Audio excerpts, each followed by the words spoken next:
अस्सलामुअलैकुम।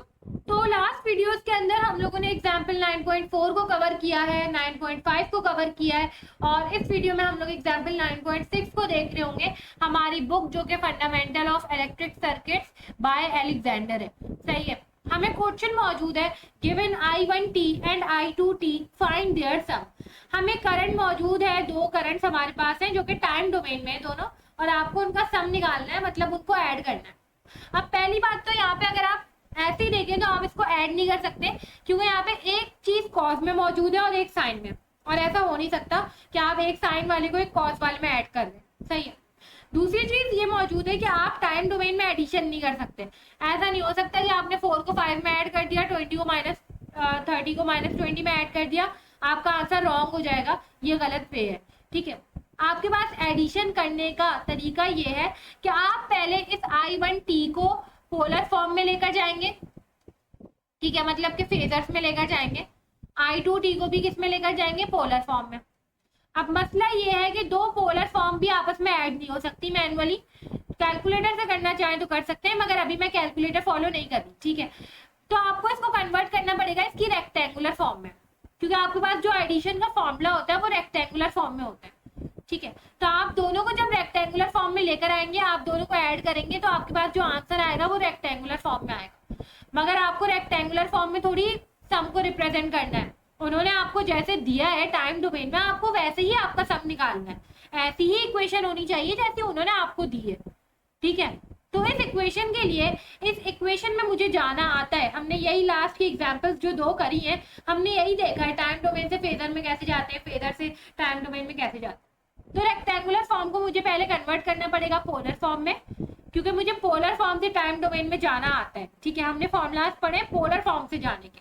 ठीक है, तो फिर पोलर फॉर्म से मैं इसको टाइम डोमेन में कन्वर्ट करूंगी और मेरे पास फाइनल आंसर आ जाएगा। और फाइनल जो आंसर है वो कॉस की फॉर्म में होना चाहिए, क्योंकि कॉस में हमारे पास स्टैंडर्ड फॉर्मूलाज और सारी चीजें कॉस में। ठीक है, तो अब हम अपना ये वाला क्वेश्चन देख लेते हैं। सबसे पहला काम मुझे क्या करना है, I1t और I2t को मुझे पोलर फॉर्म में कन्वर्ट करना है। तो इसकी पोलर फॉर्म क्या होगी? I1t को अगर मैं पोलर फॉर्म में कन्वर्ट करूं तो पोलर फॉर्म को पहले रिप्रेजेंट तो करते हैं हम बोल्ड लेटर से। ठीक है, और वो कुछ ऐसे होती है IM एंगल 5। सही है, तो IM यहाँ पे मौजूद है मेरे पास 4 और 5 मौजूद है मेरे पास 30 डिग्री। तो 4 एंगल 30 डिग्री, बहुत ही आसान। मगर मसला ये है कि जो मेरे पास I2t है, यहाँ पे मैं I1 लिख देती हूँ इसको, I2t है, उसमें मेरे पास साइन मौजूद है। और हमने ये देखा था कि जब भी हमारे पास साइन मौजूद होता है तो हमें उसको पहले कॉस में कन्वर्ट करना होता है, फिर हम पोलर फॉर्म में जाते हैं। तो साइन से कॉस में जाने के लिए हम क्या करते हैं, सिंपल प्लस साइन से कॉस में जाने का फॉर्मूला याद रख के बार बार यूज होता है, -90 डिग्री कर दिया करें। ठीक है, तो सिंपल ये चीज मेरे पास कन्वर्ट हो जाएगी। मैं यहीं पे मिटा के लिख देती हूँ ताकि ज्यादा स्पेस हमारी ना जाए। यहाँ पे ये चीज कन्वर्ट हो जाएगी कॉस में, और -20 डिग्री मौजूद था। ठीक है, उसमें आप क्या कर देंगे, -90 डिग्री कर देंगे। ठीक है, तो हमारे पास -20 और -90 कितना हो जाएगा, -110 110। तो ये हो जाएगा हमारे पास माइनस का 110 डिग्री। अब ये मेरे पास IM आ गया है I2 का, और ये मेरे पास फाई आ गया है। तो मैं I2 को कैसे रिप्रेजेंट करूंगी, बोल्ड में लिखूंगी, क्योंकि फेजर है, पोलर फेजर होता है। ठीक है, और सबसे पहले IM एंगल आपका फाई। आपने दोनों करंट्स को पोलर फॉर्म में कन्वर्ट कर दिया है। अब मुझे इस पोलर फॉर्म से जाना है रेक्टेंगुलर फॉर्म में, फिर उस रेक्टेंगुलर फॉर्म को ऐड करना है। तो अब हम ये काम करके देख लेते हैं। अब देखिए, हमारे पास कुछ इस तरीके से पोलर फॉर्म निकल के आ चुकी थी, मगर अब मसला ये है कि जो आपको सम करना है ना, पोलर फॉर्म में आपके पास कोई फॉर्मूला नहीं होता है ऐड करने का। अगर आप कैलकुलेटर यूज कर रहे हैं तो आप इसको ऐड कर सकते हैं सिंपली अपने कैलकुलेटर में, मगर क्योंकि मैं मैनुअली कर रही हूँ तो मुझे इसको पहले रेक्टेंगुलर फॉर्म में लाना पड़ेगा, इसको भी रेक्टेंगुलर फॉर्म में लाना पड़ेगा। रेक्टेंगुलर फॉर्म में लाने के लिए मेरे पास क्या फॉर्मूला हो जाएगा, मुझे एक्स की वैल्यू चाहिए जो कि IM cos फाई होती है, और y की वैल्यू कैसे निकल के आएगी, IM sin फाई करके। ठीक है, तो IM की वैल्यू यहाँ पे कितनी है, 4 है, cos 30 डिग्री, और यहाँ पे हो जाएगा 4 sin 30 डिग्री। सही है, यहाँ पे 4 sin 30 डिग्री। आपके पास x की वैल्यू यहाँ पे आ जाएगी, मैं लिख रही हूँ यहाँ पे, डायरेक्ट आप लोग निकाल लिएगा, 3.464, और y की वैल्यू आ जाएगी आपके पास 2। ठीक है, अब एक दफा एक्स और वाई की वैल्यू आ गई, हमारे पास रेक्टेंगुलर फॉर्म की कैसी होती है फॉर्म, एक्स प्लस का जे वाई होता है ना, तो 3.464 प्लस का J2, ये आपके पास आई है I1 की रेक्टेंगुलर फॉर्म। सही है। अब क्योंकि रेक्टेंगुलर फॉर्म भी कॉम्प्लेक्स नंबर होता है और कॉम्प्लेक्स नंबर फेजर होते हैं, तो हम इसलिए I1 को इसमें भी बोल्डली लिखेंगे। ठीक है, आपके पास ये I1 आ गया। अब सेम इसी तरीके से आप क्या करोगे, I2 निकालोगे। x आपके पास बराबर हो जाएगा 5 cos -1 tan के, और y आपके पास बराबर हो जाएगा 5 sin -1 tan के। सही है, तो आपके पास I2 का जो x है वो निकल कर आएगा -1.71, और y आपके पास निकल के आएगा माइनस का 4.698। जब आप इसकी रेक्टेंगुलर फॉर्म लिखोगे तो वो कुछ इस तरीके से होगी, I2 बराबर हो जाएगा आपके पास -1.71 माइनस का 4.698 J। आपके पास दोनों की रेक्टेंगुलर फॉर्म आ चुकी है। अब आपने सिंपल क्या करना है, दोनों को ऐड करना है। कैसे करोगे दोनों को, I1 और I2 को ऐड कैसे करोगे, इसके रियल नंबर में x को प्लस करो। ठीक है, और इसका जो ये आपके पास y वाला पार्ट है, इसमें y वाले पार्ट को ऐड करो। सही है, तो आप क्या करेंगे, -1.71 प्लस 3.464 लिखिएगा कैलकुलेटर में, तो आपके पास आंसर आ जाएगा 1.754। आप यही j वाली टर्म को लिखिएगा, j को छोड़ दें आप, -4.698 प्लस 2 लिखिएगा कैलकुलेटर में, तो आपके पास आंसर आ जाएगा माइनस का 2.698, और j आप एज इट इज लिखते हैं। ये आपके पास आंसर आ गया है दोनों के सम का, जिसको मैं I कह देती हूँ। I किसके बराबर है भाई, I1 प्लस I2 के बराबर है। सही है, इसको दोनों का ऐड किया।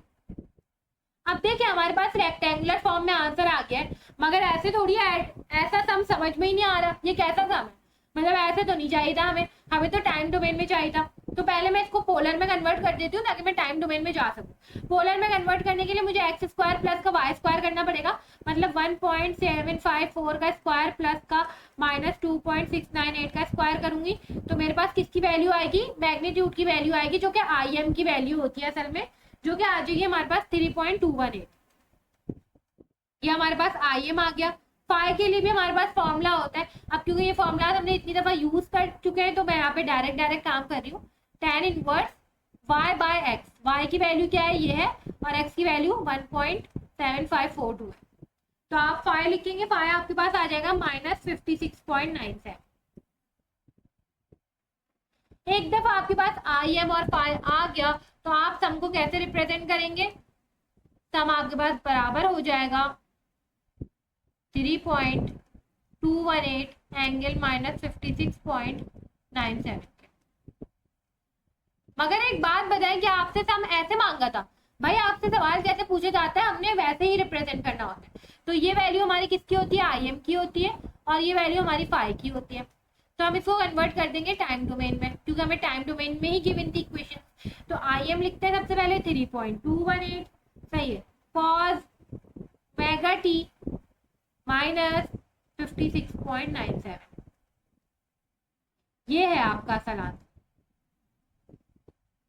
ठीक है, तो इस तरीके से करके हमने अपना सम निकाल लिया है। अब अगर आपको लग रहा है कि थोड़ी सी कंफ्यूजन है, तो आप वापस से देख सकते हैं, और अगर आपको लग रहा है कि आपको समझ में आ गया है, तो एक क्वेश्चन खुद से सॉल्व करें, और हम भी उसको सॉल्व करके देख लेंगे, मगर आप पहले खुद से ट्राई करें। ठीक है, हमारे पास प्रैक्टिस प्रॉब्लम 9.6 मौजूद है, आप इसको खुद से करें, वरना फिर हम लोग करके देखते हैं किस तरीके से करना है। सबसे पहले तो हमें इन दोनों को ऐड करना है, v निकालना है, v1 प्लस v2 करके।